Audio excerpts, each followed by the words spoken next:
Welcome to our Eye on Africa. My name is Awasa. I'm Assistant Director for Academic Affairs at the African Studies Center at Michigan State University, and Eye on Africa is our weekly seminary series. I'm very delighted today to have Professor Godson Gatsha as our speaker, but I'm going to have Grace, please introduce him for today. Thank you. Grace, you have the floor.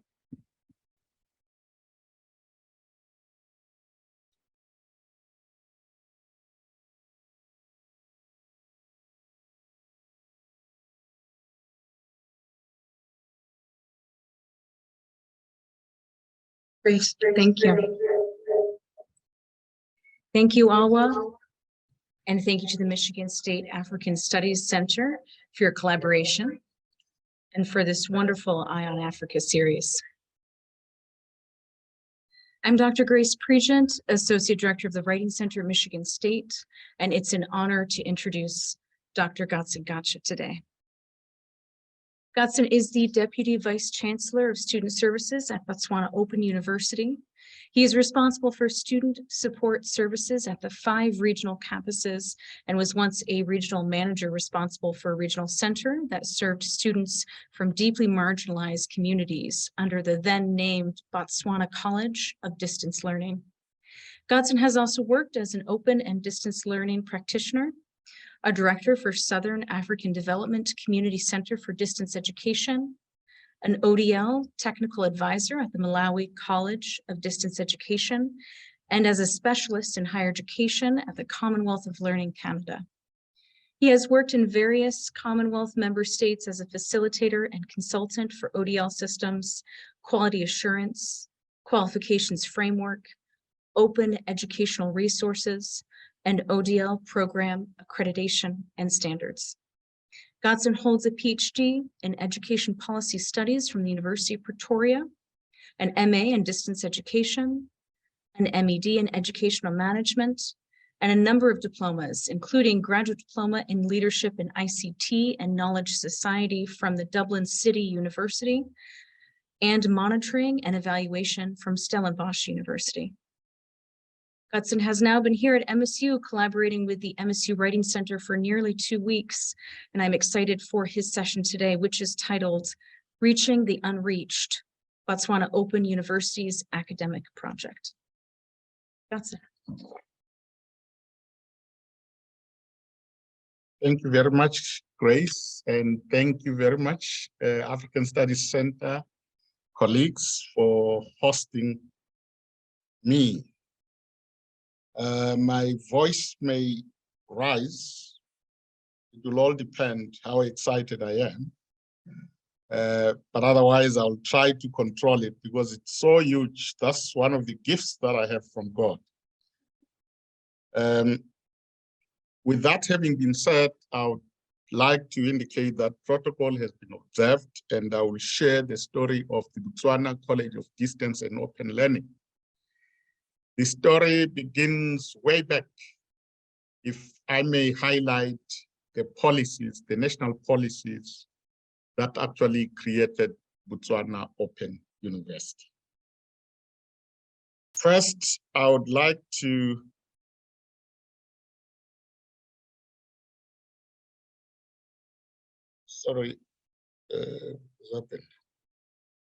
First, I'd like to acknowledge the Botswana Open University that actually supplied most of the information that I'm going to be talking to. I also acknowledge the Vice Chancellor. I've taken a number of items from some of his presentation. And also, I would like to acknowledge the Botswana Open University staff, students, and stakeholders. And special thanks to my division, the Student Services, sorry.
Our guests and participants in the internet space, sorry about that slide issue. Otherwise, I was at a point where I was acknowledging my special division, that is the Division of Student Services, and also that of my colleague, the Division of Academic Services. Critical to also acknowledge is the Academic Registry, the Strategy Office, the Legal Office, and the Record Office. And obviously, I took some items from my former Vice Chancellor of the Botswana University of Agriculture and Natural Resources. So everything that I will actually share here, I do hereby acknowledge that I've actually borrowed from the colleagues that I have actually highlighted. So that will be the outline of my presentation. Basically, it is critical that I share with you who are the unreached, and obviously look at the frameworks that determine the educational space in Botswana, and the question of why open and distance learning, before I look at the Botswana Open University's academic project, with particular reference to the marginalized people in the western part of the country. And I will just highlight the successes, the challenges, and the way forward. Where is the Botswana Open University actually going? In terms of the context, those who do not know where Botswana is in Southern Africa and is bordered by Zimbabwe, Zambia, Angola, Namibia, and South Africa. So it is basically a landlocked country. We don't have access to the sea. So we basically depend on our neighbors, and because the Southern African region has a community of practice, so that's what we depend on. Then in terms of the context of Botswana, I would like to draw your attention that we had census recently. The population is now 2.3 million, just above 2.3 million. And Botswana, as you can see in the map, and the other area, I mean, is rich in animals. It's a big country. And basically, if you visit Botswana, this is what you are actually going to enjoy. And the population coexists with the wildlife in such a manner that we do a lot of environmental conservation within the spirit of sustainable development. Then key to appreciate is who are the unreached and the marginalized. Basically, the majority of the marginalized or the unreached are found in the western part of Botswana, that is in the Kalahari district, Hansi district, and Northwest district. And it is in these three districts that we serve Botswana who are marginalized through two regional campuses. That is the Kang Regional Campus and the Maung Regional Campus. I will come to that. And basically what is shown there is the richness of culture and the expression that those people tend to engage in terms of games, in terms of dancing, in terms of singing and dancing. And why are they marginalized? They are marginalized because they are in contexts that have no trading centers, a context that is not, that does not have internet connectivity. And usually people would say they live below the poverty line, or they live on a basis of $1 per day. But that is because, I mean, they find themselves in settlements that they were not originally in. That is particularly the same The San have occupied the Kalahari Desert for centuries. And during the colonial days, they were displaced and ended up others living, particularly those in Hansi, live in Kweneng West, living in what we call the Central Kalahari Game Reserve. The Central Kalahari Game Reserve is a big reserve with lots of wildlife and is as big as Belgium. So the pictures I took during the Kuru Festival, what happens is the San from Namibia, South Africa, and Botswana come together to celebrate their culture on an annual basis. So what is it that actually concerns the Botswana government, and we as an entity of government have to toe the line and ensure we deliver, we make a contribution on behalf of the Botswana government? There are basically two frameworks. That is the Sustainable Development Goals that most nations have actually adopted. They subscribe to them. And then we have our own Botswana Vision 2036. And this is the vision that guides us in our business of delivering education through ODL, through open and distance learning, so that we can achieve a high income status or a high middle income status. We used to brag that we would achieve a high income status, but there have been drawbacks because of COVID-19 pandemic, which has left us cash strapped in many sectors of the economy. So all of us, I think, we are familiar with the Sustainable Development Goals. In terms of education, education is responsible for all the 17 Sustainable Development Goals.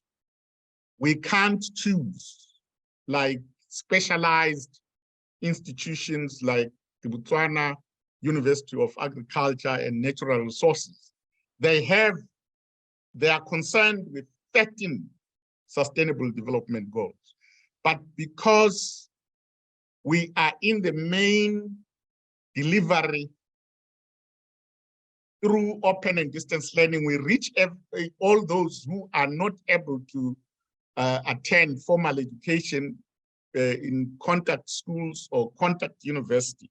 So our responsibility spreads right across the 17 Sustainable Development Goals in terms of health, in terms of poverty, in terms of energy, and so forth. But actually, I mean, the focus of our main business is Sustainable Development 4. That concerns us ensuring that issues of inclusiveness, equity are top on our agenda. We may not actually apply or achieve this simply because of financial constraints, but in spirit, we are driven by issues of equity, issues of access, issues of being inclusive. And this is why we deliberately make sure that as Botswana Open University, we reach the marginalized communities in deeply marginalized contexts where other universities are not able to reach. That is the advantage of our mode of delivery. Then, as I indicated, the instrument that guides our business operations and our mission is the government's vision, or our vision, Vision 2036, which has those 4 pillars, that is sustainable economic development, human and social development, sustainable environment, governance, peace, and security. You will note that the first 3, sustainable economic development, human and social development, and sustainable environment, tie very closely with the Sustainable Development Goals. So in terms of pillar 1, that is the focus areas of ensuring that we work collectively with our partners as BotswanaOpen University to make a contribution towards sustainable economic development. This we do in a number of ways, through research and also through ensuring that we infuse or we integrate the pillar 1 into our business operations and our academic delivery in academic services. Then pillar 2 focuses on human and social development. Basically, what we do is we equally ensure that we make a contribution in our small way towards that pillar of Vision 2036. And the question is, how do we do it? We basically work collaboratively with our sister organization, for example, like the HRDC, the Human Resource Capital Development. This is the oversight body that ensures that the Botswana government is advised on the various sectors in terms of employment or labor market areas and so forth. So that pillar also is basically integrated in our programs and in our delivery systems. Then pillar 3 is basically on sustainable development or on a sustainable environment. What we have done recently is we have developed a master's in climate change and sustainable development, and that program takes on board basically all the 4 pillars, but there is an emphasis on climate change, which integrates the sustainable environment. Then the issue, the pillar 4, governance, peace, and security. What we have done in terms of ensuring the issues of governance, we have actually got some programs licensed by the Commonwealth of Learning. And these programs focus, the 2 programs is the MBA and the MPA, Masters in Public Administration. And these programs attract a lot of executives. The issue of governance, it's a problem, particularly when it comes to tendering and accounting for the entities that are owned by government.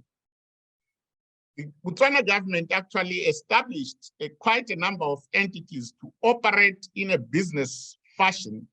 These entities, we refer them as either state-owned entities or parastatals, but most of them are really not performing as expected by government because of issues of governance.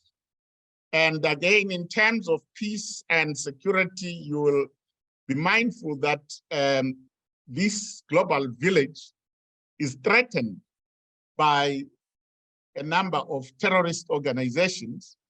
But besides that, our focus as the BotswanaOpen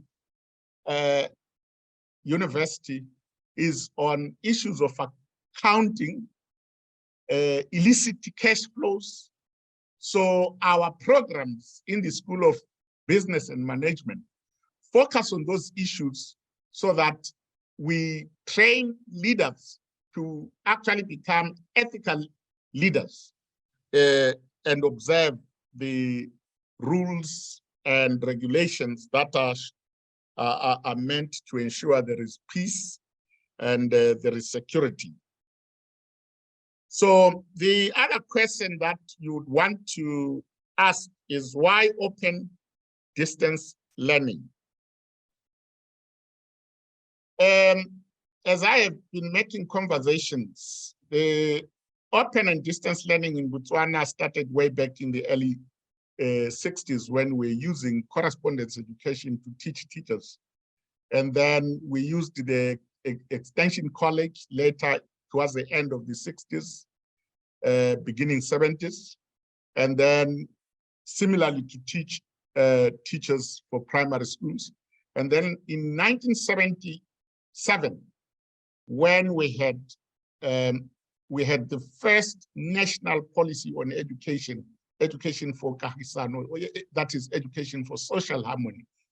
That is when the Botswana open education system started to formally offer distance education in a systematized manner under the Ministry of Education, Department of Non-Formal Education. That actually focused more on secondary education, junior certificate, and senior secondary certificate. However, in 1993, there was a commission that actually reviewed that 1977 policy. And that review, that commission resulted in the 1994 revised policy on education. And it is this revised policy on education that actually mapped out a strategy or policy framework that our leaders actually followed and resulted in the establishment of the Botswana College of Distance and Open Learning.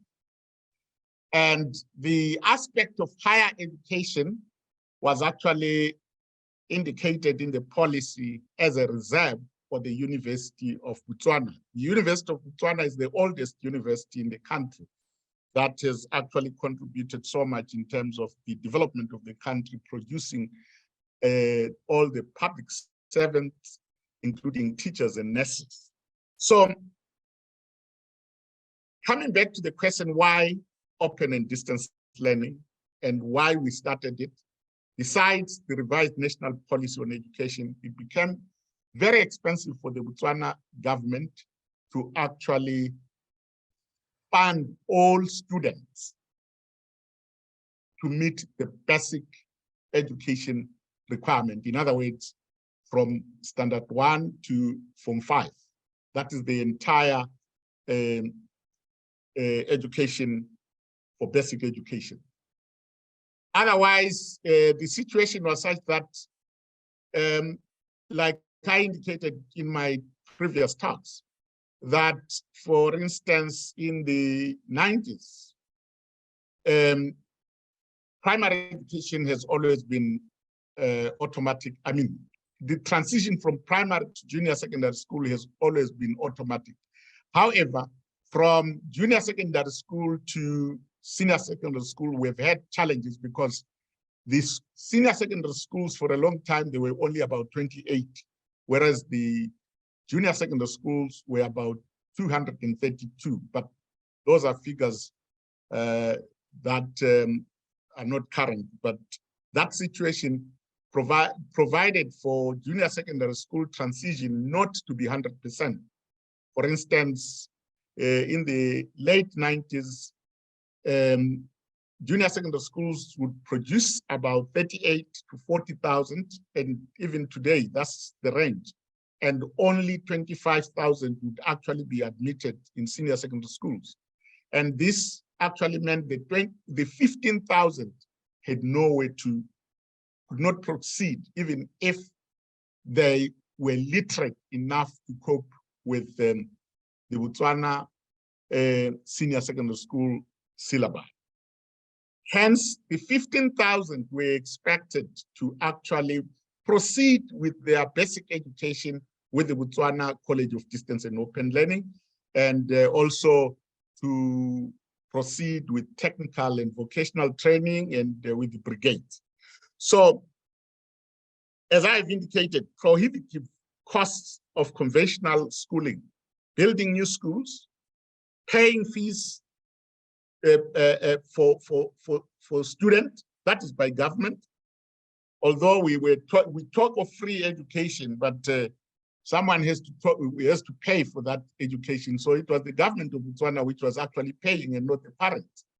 And later we had to have some cost recovery where parents were paying just a little bit.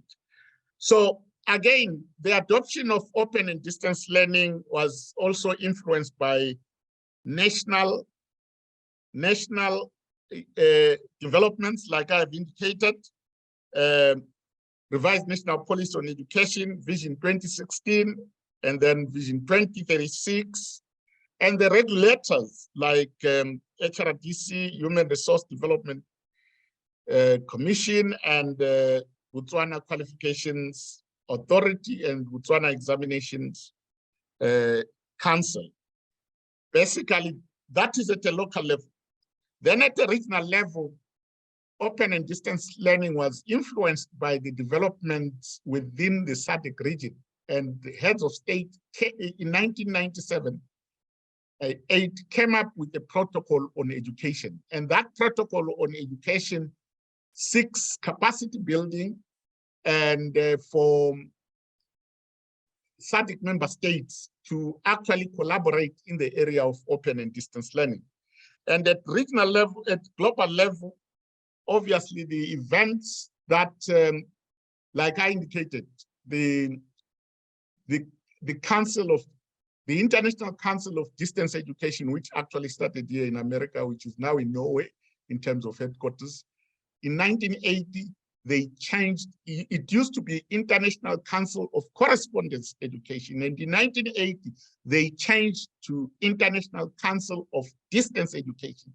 And those changes actually influenced the global space in terms of the delivery of self-directed learning. We changed from 1980 to early 90s, it became distance education.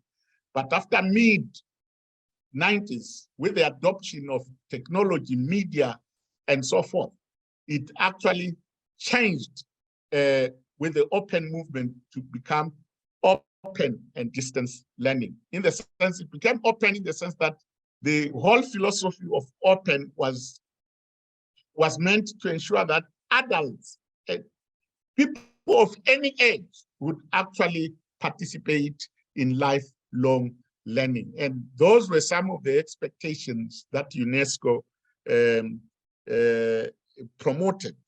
And Commonwealth of Learning. And obviously, after the declaration of the open educational resources in 2012, the landscape actually changed big time. The open and distance landscape changed. There was lots of support from the African Union with their Agenda 2063, and obviously the Sustainable Development Goals. So how has Botswana Open University evolved? Basically, like I have indicated, in 1988, it started as a college and focusing on secondary education, junior secondary and senior secondary. And then it was empowered by the philosophy of lifelong learning.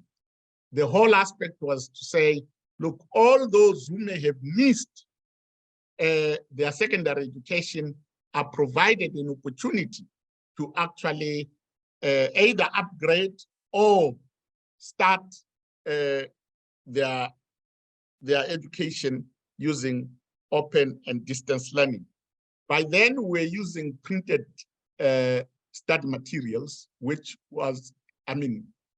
actually basically reached the entire country, including the western part of the country that I spoke about.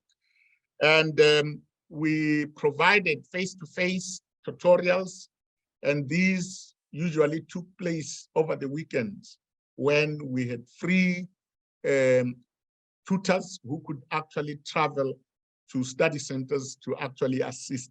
And also, it was designed in that manner to ensure that adults who were working could actually find time over the weekends to attend the face-to-face.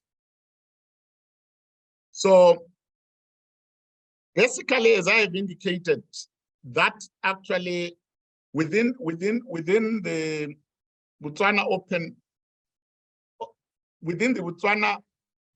Open and Distance Learning College Act, there was a clause that actually allowed the college to offer technical and vocational education, and even to offer degrees, provided they collaborate with a credible and reputable university within the region. So that is what we started, as you will see, in 2004, with our first graduates in 2006. So to expedite the road to Open University, the president actually made a directive after cabinet had actually accepted the Botswana College of Distance Education transformation from a college to an open university. So basically, after that, we made initiatives with the Zimbabwe Open University, who collaborated with us in offering the first degree program, that is the Bachelor of Commerce in Human Resource Management and Industrial Relations, and the 2 diplomas, the Diploma of Business Management and Administration. So following the presidential directive to transition to a university status, Botswana College of Distance Education, mobilized the appropriate resources in terms of human resource to actually build the university structures at an early stage that would actually assist to transform the college to a fully fledged university. So with the support of the Zimbabwe Open University, we were able to expand the program offering, and we also were able to collaborate with the Commonwealth of Learning through the virtual university of the small states to create more programs. Hence, by 2018, we are speaking of 17 programs that were offered. So by 2017, basically, that is the kind of progress that we made under Botswana College of Distance and Open Learning in terms of the number of students. Cumulatively, from 2000 to 2017, we had enrolled 148,830. That is touching lives, given that BOCODOL by then, or Botswana College of Distance and Open Learning, was just a small entity, but was capable of actually ensuring that over 148 students across the country had been enrolled by 2017. And cumulatively, those who completed their courses, or what we call throughput, were 73,783. This is, to someone, it might appear 73,000 is a small number. But in terms of where we're coming from, taking students who had never experienced any offering through distance learning, that is a huge number. Because some universities enroll over 400,000 students and only graduate 16,000. So that's a remarkable progress. And in terms of open schooling enrollments, you can see junior secondary school, by then it was over 2,000, senior 10,000.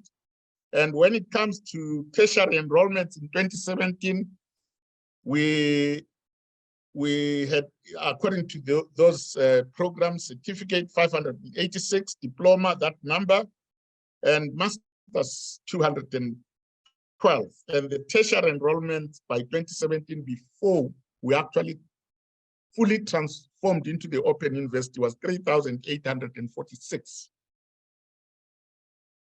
And we graduated over 1,219 in those programs. Then basically this is the roadmap. As I indicated sometime, I mean, Botswana Open University and its predecessor have always been strategic oriented. We made sure where we were going, we managed it using 3-year strategic plans that we were accountable to the Botswana College of Distance and Open Learning Board, which was part of the governance appointed by the minister. So this is how we basically, this from 2000 to 2016, we were very clear that we wanted to exploit the BOCODOL Act clause of allowing us to become an open university. And through our strategic plans, that is what we did. And as you can see, we started with 2 programs. And the enrollment at the time was that because we had inherited other students from the previous Department of Non-Formal Education. And we basically used that route to actually get to 2016, with the hope that 2016 was actually we're going to actually become an open university, as was directed again by the president's directive. So those are some of the themes in terms of consolidation and exploration of new systems and programs, diversification and expansion into tertiary education, repositioning and rationalizing, and hoping that by then we'd have 23 programs. But as I indicated, we had by 2017, we had 17 programs. We just missed by 6. And similarly, we missed becoming an open university by 6 months because Parliament passed the Act, the Botswana Open University Act in July sitting. So basically it was 6 months. So this actually demonstrates that if you know where you are going and you engage in strategic planning and you implement your strategy consciously, it is possible to get where you want to be. And so we did not miss by a year, but we only missed by 6 months. So what is the BOS academic project? The landscape in Botswana is rough. There may be few universities, but when it comes to tertiary level or higher education, the landscape is really very hard, very tough. We have 3 other public universities that are supported by government. That is the oldest university, University of Botswana, the Botswana International University of Science and Technology. Obviously, they attract more funding because of the kind of disciplines that they pursue, and the Botswana University of Agriculture and Natural Resources. So with us, the challenge that we face when it comes to funding, I mean, is the perceptions of open and distance learning, the mode that we are actually using in terms of teaching and learning at a distance. I mean, a number of people, they have negative perception because one, they don't trust the mode in terms of quality and the credibility. Fortunately, the Botswana government established the Botswana Qualifications Authority so that all programs that are offered in tertiary education space are scrutinized by the regulator to ensure that they are of high quality, they are credible and comparative to other programs within the region and abroad.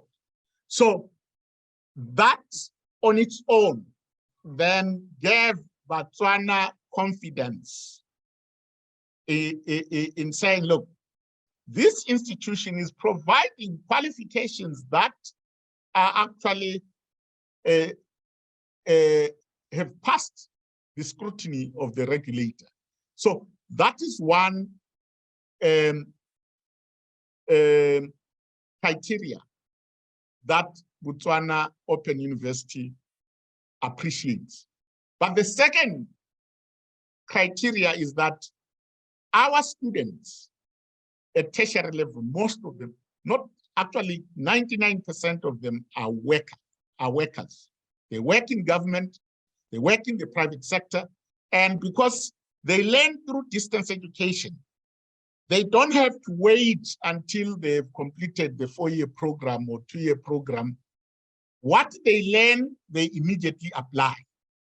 And that actually has made companies and even departments of government appreciate that, look, these people learn and apply, and in the process, that has actually increased the level of productivity by both students who work, study, and earn, whilst also taking care of their families. So there is that area where they have to actually multitask, and multitasking on its own, it's a skill, which they also transfer to the workplaces.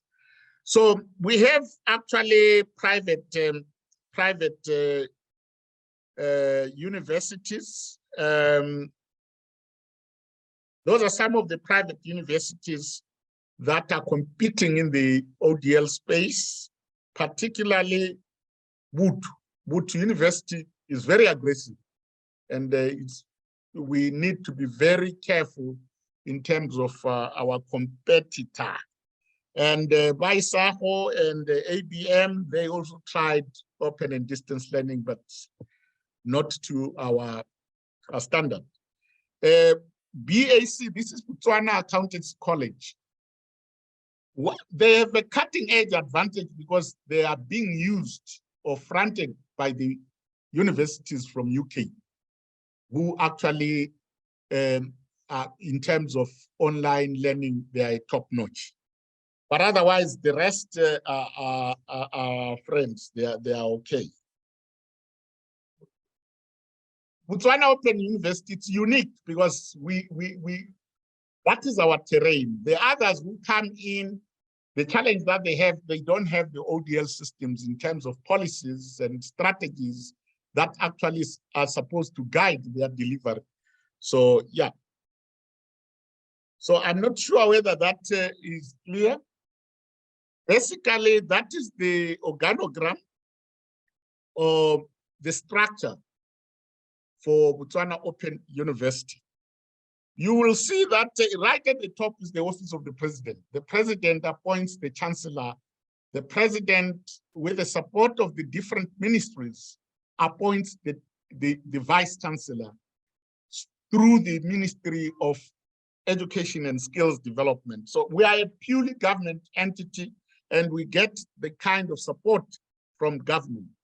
And at the moment, we operate 3 divisions: the Academic Services Division, the Corporate Services Division, and the Student Services Divisions that I had. That is Botswana Open University. We are very lean.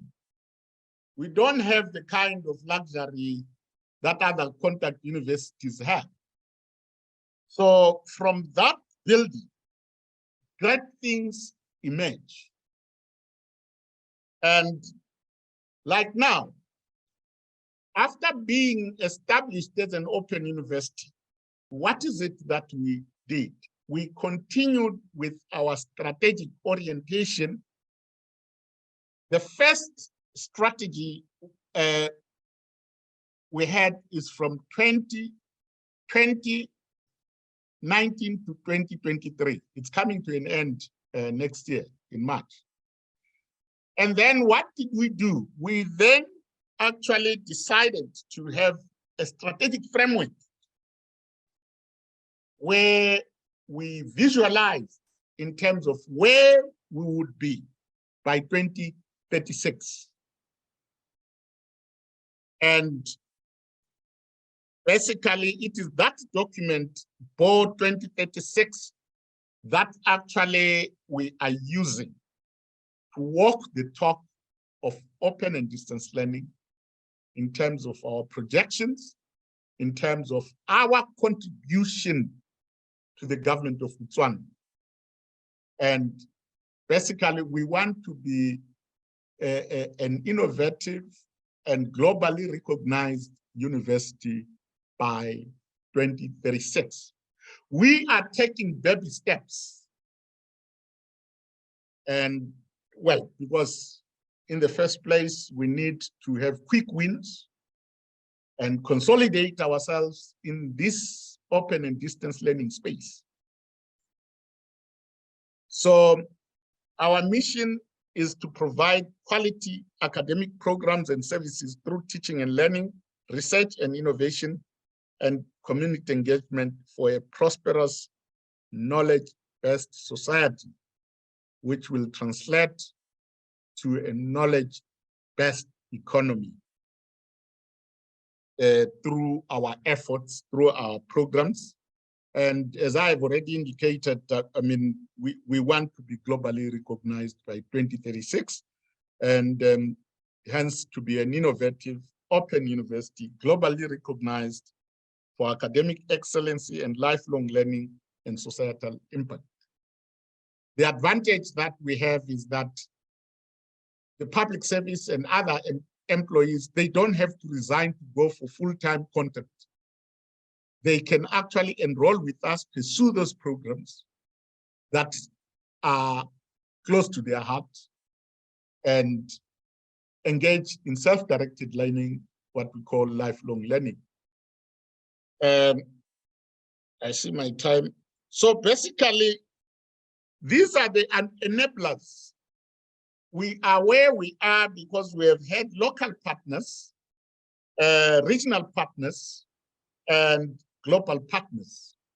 And within the university, we have a SADC Center for Distance Education that actually plays the role of capacity building, not only in Botswana, but also within the SADC region in the 16 other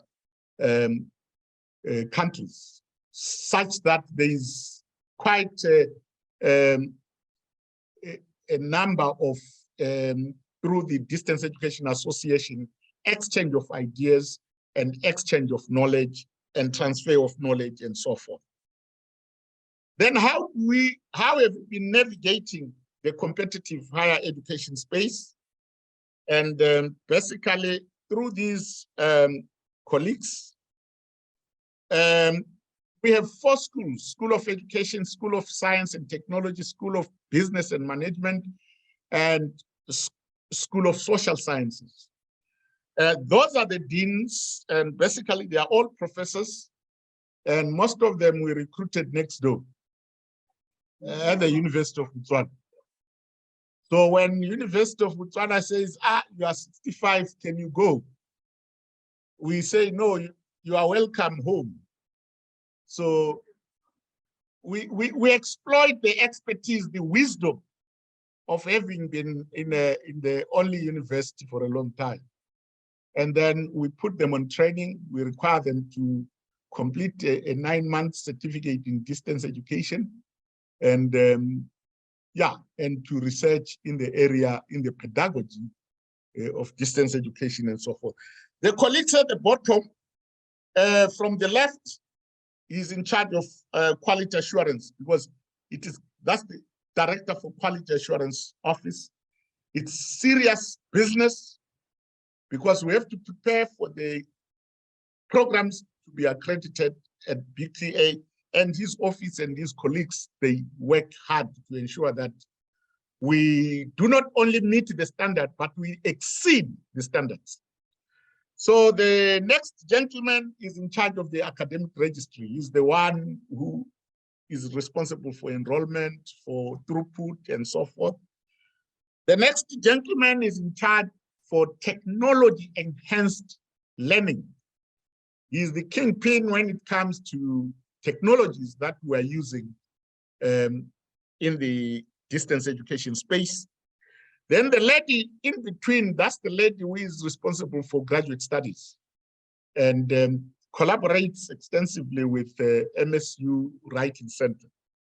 And the gentleman at far right, that's the former police officer who is actually responsible for IT, cybersecurity issues and so forth. So recently we had hackers who wanted about 10, or whether was it 10 million or 10, whatever cryptocurrency. And him and his team did not sleep. And by morning, they dealt with that culprit. So basically, this is the map of Botswana also.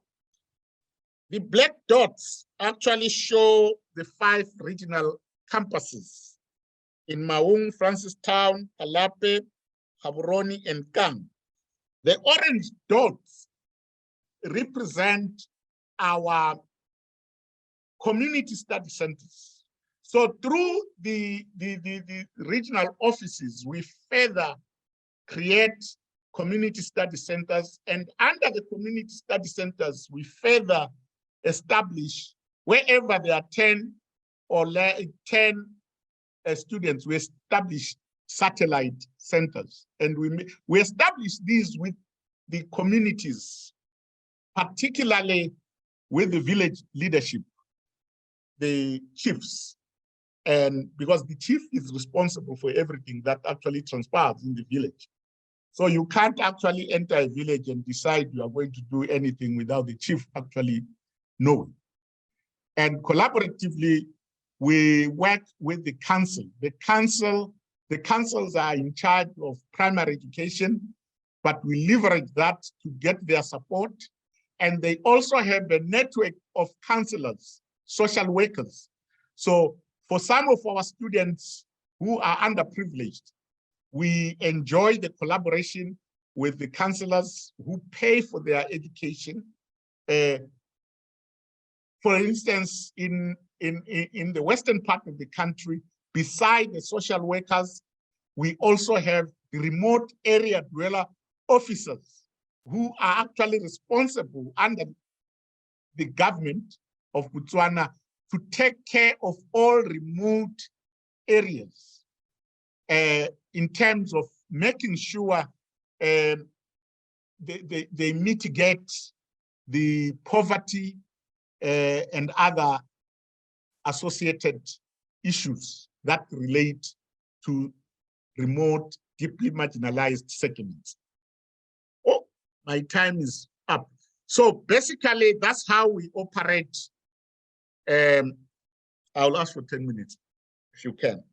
So for example, like I've already spoken about the learning centers and the satellite centers, everything, the policy and curriculum and so forth take place from headquarters. The delivery is in the regional campuses. And we really emphasize the academics presence in the regional campuses. And basically, this is how we have our students actually engage in learning. You can see in a number of pictures, they come together, there's a lot of interaction. And the below far right, that's Dikar in Hansi. These are some of the marginalized communities that live in a Dutch Reformed church.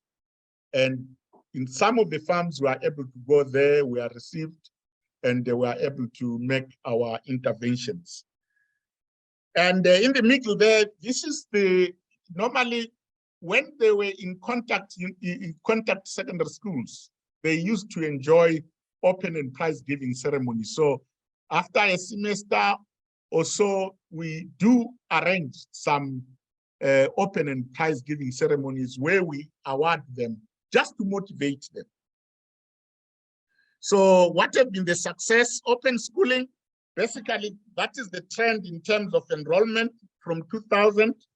We picked around 2014. But then there was, because there was back to school, the government had announced back to school.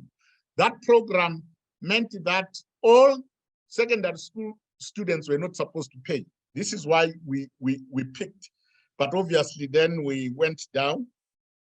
And this has been the throughput, the completion rate over the years.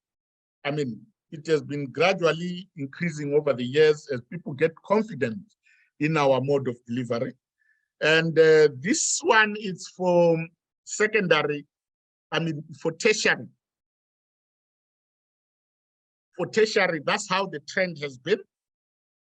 And this one is the completion rate. You'll realize that the enrollment is quite high, whereas the completion rate is low, because the enrollment takes place once in an academic year, whereas completion rates throughput takes a bit of time. Then, particularly for those in the western part of the country where we have a lot of marginalized communities, this is how the Kang Regional Campus and the Maung Regional Campus perform. The Kang Regional Campus, it serves Hanti District and Kalahari District. It's mainly a desert, that side. And the enrollment, the participation, yes, goes up and down. It's more or less the same pattern with Maung. And then in terms of throughput, you will be surprised that there are instances where they exchange, where Kang, which is supposed to be more disadvantaged, also actually picks up. And you can see that around 2021, it actually outclassed Maung.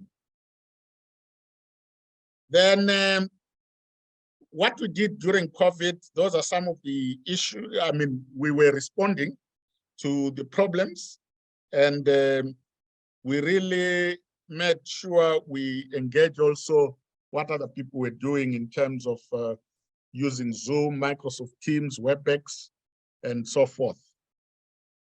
Then those are supposed to be some of the stories you might not actually, where people who have been successful have actually come forward and given testimonials. Unfortunately, the other two that I could have, the one in UK, who is now the first secretary of the Botswana High Commission, I couldn't get his testimony, but he comes from Newcastle. He's one of the initial cohorts who actually started with them, Botswana College of Distance and Open Learning, and then after passing, went to qualified to go to UB and the University of Botswana through the CERN Research Center, and in collaboration with Tromsø University, they organized sponsorship for him to pay for him at the University of Botswana, finished his first degree and finished his master's degree and got employed by Foreign Affairs. And like I have indicated, the other one, Tukere, is now a full-time counselor. He was a manager of the Art and Craft Center at Dakar, but is now representing the marginalized at a local level political space. Then in terms of challenges, this slide should have come after. We have serious challenges when it comes to internet connectivity, but BOCODOL, that is the entity, the government entity, which is a parastatal operating in a business fashion, is trying its level best. And as you can see, they've actually, they've made sure the fiber optic covers almost 10,000 kilometers. And in terms of localities, 268 out of close to 400 has been covered. 198 villages, however, still need open access broadband. And 85 villages are yet to get the fiber optic, and a further 70 villages are outside the fiber coverage. And why am I talking about this fiber optic and the broadband. It is because it is part, those villages and so are part of our constituency. That is where we get our learners who cannot actually go for full time. So those are some of the challenges. I think I will share these slides. And obviously, misconception of open and distance learning is an issue. And like I've indicated, we have inadequate senior academics to facilitate a community engagement scholarship, research and innovation, and obviously in the academic space. And the biggest challenge is that the government subvention is dwindling, is decreasing year after year. Like we were expecting 169 million, we only got 117 million. At one stage, it was at 138, it decreased to 123, it decreased now again. It's not only for conventional universities, but we are also facing that problem. Yeah, I think in terms of the other challenge that we face are the prohibitive costs of textbook. As you can see, it's 100. That textbook was written by my friend who is an Indian professor at Indira Gandhi National Open University. It's recently published, and you can see it's $103. And our staff, they can't afford that. $103, it's actually close to 1,500 pula, given the exchange rate.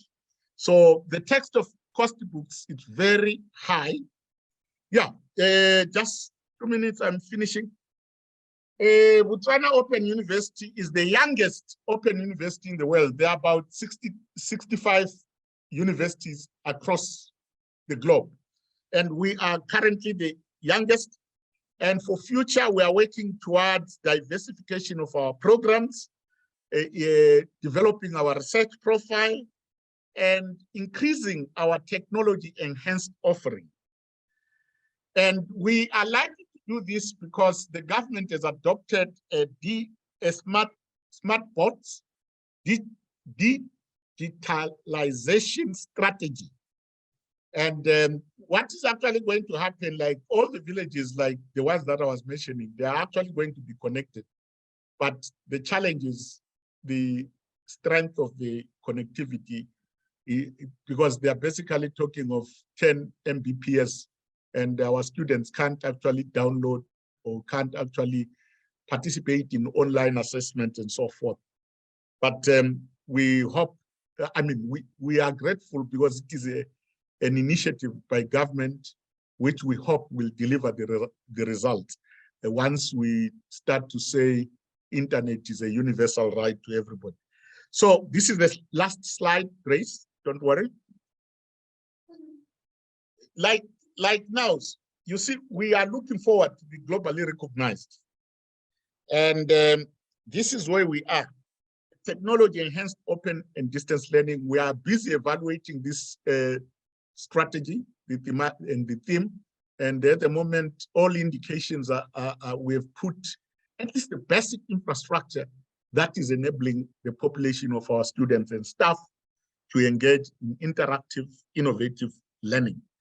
And the next strategy is we are trying to say, look, we want to be an inclusive open university. From April 2023, that is our main focus. And then by 2028 to 2033, we just want to be a high-performing open university. And the idea is that around that time, we must actually have our PhD first graduate around that time. And then eventually we will get to 2026. That is our trajectory as Botswana Open University. Thank you very much.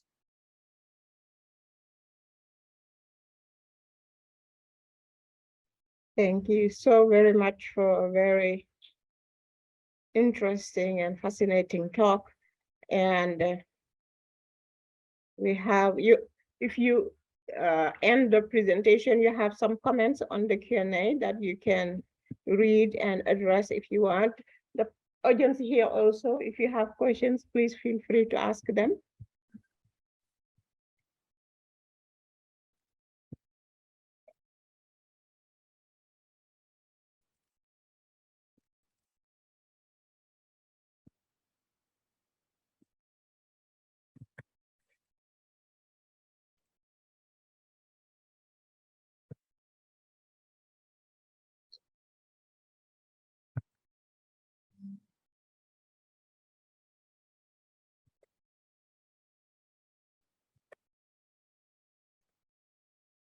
So we have somebody who raised their hand online. I'm going to allow them to talk. Yeah. There is one question that can you take advantage of the internet cafe? Hello. Sorry. It's just there's no. I think Hello. probably. Yeah. Basically, Alice, thank you for your question. In terms of internet cafes, yes, we have collaboration with internet cafes in big villages and towns and cities, particularly to support our learners when it actually comes to the issue of connectivity. However, in the diplomatized context, geographical context, I mean, there is no existence of any internet cafes.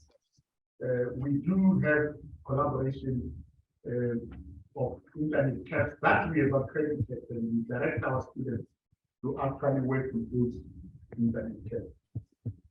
And the other one, I'm surprised that there would be a Graduate Diploma church in Botswana.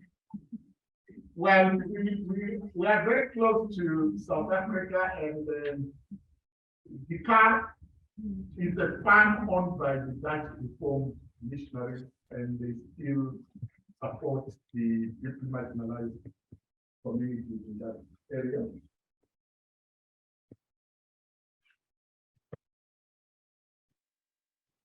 Edward, you can unmute and ask your questions.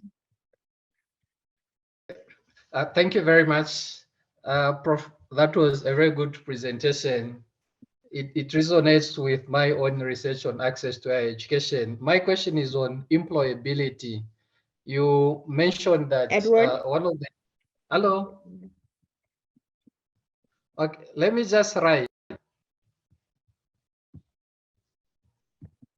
Richard Joseph is basically a comment. Yeah, you're most welcome to reach me, and it will be a pleasure to engage. Then the other question is, how do you manage the tuition issue? Our division for corporate services is basically responsible for second stream income. Basically, the first stream, which is government subvention, and the tuition fees, which is second stream, and the third stream income. We have a whole dedicated team under the division of corporate services that includes about 4 accountants, the director, financial services. We use the integrated what you call it, the ITS, to actually manage our finances. I mean, that includes expenditures and revenue. That is basically revenue that comes in the form of government subvention and student tuition. Yeah. Is there any use for radio in dissemination of lessons? Basically, the transformation within the country in terms of the radio services, we are no longer using the radio services. but we used to have a special slot for open schooling, that is for junior secondary education and senior secondary education. But since then, we have established our online web radio. And this, I mean, it's recent, it has not been used, but it's now actually going to be used.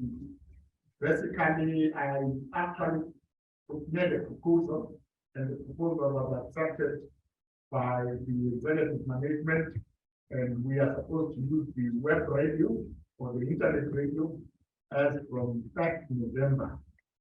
Hopefully, the team that I put up are working on the strategies on how to use the web radio, because there is evidence that it reaches all places. The Vice Chancellor, for instance, when he was in Calgary in Canada during the Pan and Commonwealth conference or forum, was able to listen to the radio sometime in September. And I believe we are going to reach the unreached users. You have questions, Chris?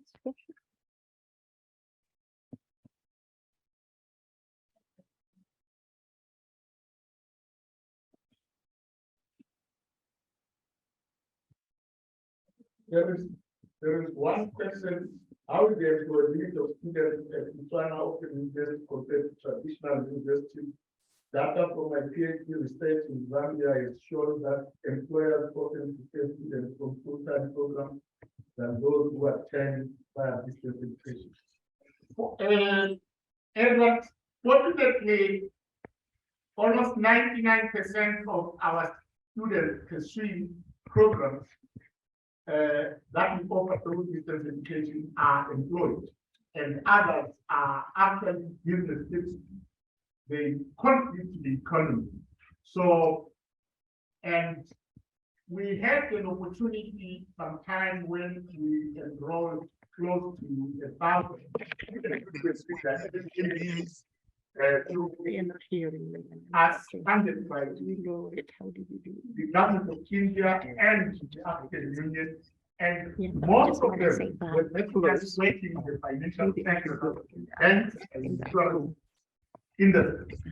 And evidence actually indicates that they've been doing exceptionally well. Most of them have been promoted. And some of them who went into self-employment, they're actually doing very well. These are adults.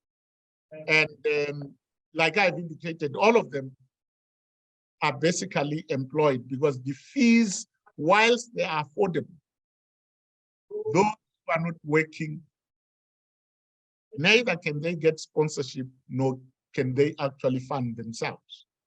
So we don't have that problem at the moment. And we are basically engaged with Commonwealth of Learning and other stakeholders in the region to make sure in our programs, employability and entrepreneurship are part and parcel, are integrated in the courses and the entire programs. The process is ongoing. As I speak currently, they've had employability policy frameworks, and they are currently integrating employability into the programs with the support of Commonwealth of Learning and the support of the Institute of the South African Institute of Distance Education, SAIDI. Thank you so much.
Actually, these are mature students who actually bring their experience into the teaching and learning space.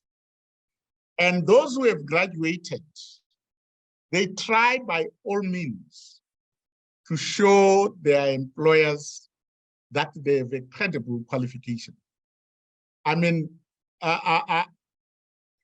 because of that, we have the Botswana Defence Force actually literally sponsoring, the Botswana Police Service literally sponsoring upfront, paying 800,000 for their cohort of their force. We have Botswana literally sponsoring the mining company. I mean, the cases that I deal with when students are complaining, they actually produce evidence that, look, there is no way you guys can do this because my company has sponsored me. I must bring resources. I must complete this program. I mean, recently I was dealing with APSA. Apparently, she's the legal, that's the officer, the legal officer for APSA who was actually doing our MBA. And the other one from Botswana was engaged, I mean, was doing a BCom in human resource and industrial relations. And well, because our systems were not where we, because of COVID, sorry, we had, there is a student card. But then during COVID, what we did was we stopped issuing, because of lockdown, issuing cards. And then when it comes to graduation, which we have been doing online, they graduate. But our system is configured that if you are owing the university, no matter how much, then you can't get your certificate. And for this case, it was actually 67 pula, which is like 6 pula for the student card. But eventually, I mean, we engage them, they are adults, they eventually pay that so that the system opens. And we are still trying to find ways, because some of them, they actually want those student cards as souvenirs. And because we want them to be part active alumni, so we really engage them and make sure we try our level best to do what they actually desire.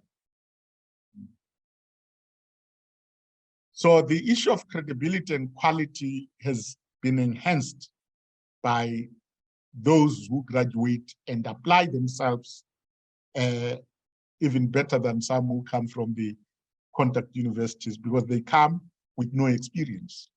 Whereas they are advantaged because whatever, let's say Maslow's law or whatever, Porter's theory, they actually apply it.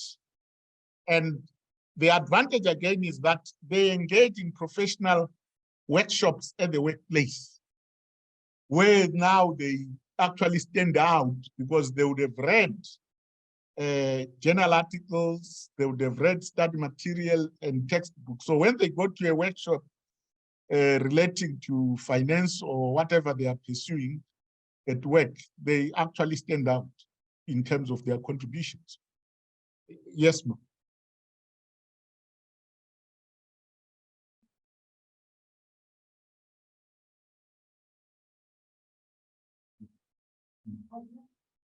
Mm.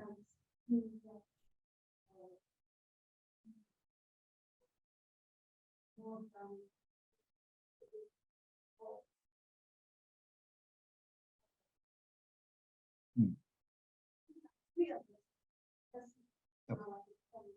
Yeah. Yeah.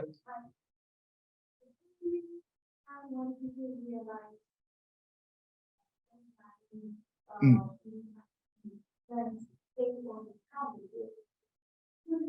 Yeah. Mm. Yeah. Mm.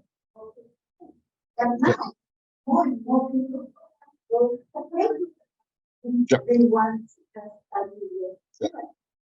Yeah. Mm. Thank you. I mean, once the connectivity can actually be taken to all the corners of Botswana and the current pockets where there is none, I think the online distance education will be the way to go. Because, for example, like a cousin of mine at the Botswana University of Agriculture did a number of courses with us. He's in forestry. He was an associate professor for forestry, so he used to write in that area. But after doing human resource and industrial relations, so that actually helped him to look in the forestry HR issues and in agriculture, and he produced more high quality papers and is now a full professor. Otherwise, I mean, if he had stuck only in Kasane with the same trees, he would not have moved anyway. Thank you for that comment. Yes. Yes. Oh, how do you approach and build relationships with COSI to ensure smooth running of the learning centers? Naturally, the COSI institution or chieftainship is highly respected in Botswana. Actually, it is the cornerstone of the democratic values that the government has actually adopted.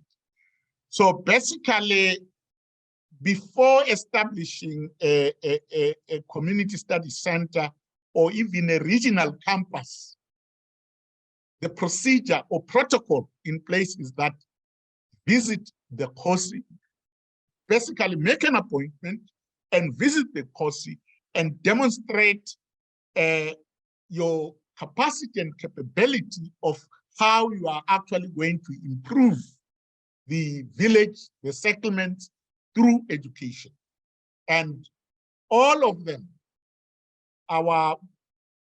the COSI, they actually they meet in the House of Chiefs and they know about government rationalization programs and wishes.